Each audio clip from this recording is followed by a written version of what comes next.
नुमान खान बाबर, आप बताइए कि आपके जो इस इलाके में आप मौजूद हैं, यहाँ पे क्या सिचुएशन है करंटली?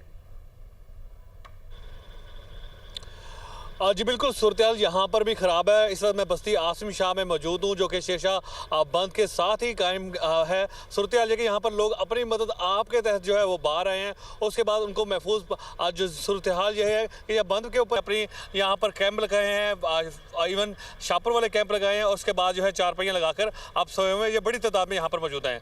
जबकि मुल्तान में सूरत-ए-हाल बिल्कुल थोड़ी चेंज है। वहाँ पर जो कैंप जो है डिस्ट्रिक्ट गवर्नमेंट की तरफ से लगाए गए हैं, वहाँ पर सहूलियात दी जा रही हैं। वहाँ पर मार्की भी लगाई गई है 3 से 4, ताकि लोगों को ज़्यादा से ज़्यादा अकोमोडेट किया जा सके। सूरत-ए-हाल ये कि 138 बस्तियाँ जो सैलाब की लपेट में है, 5 लाख से ज़ायद अफराद जो है इससे मुतासिर हुए हैं। 3.5 लाख से ज़ायद का इनखला किया गया, लेकिन बेशतर लोग जो हैं अपने अजीज़ व अकारिब के घर गए हैं, या फिर डिस्ट्रिक्ट गवर्नमेंट ने जो मार्की लगाई है उसमें कुछ लोग जो हैं वो उसमें ठहरे हुए हैं।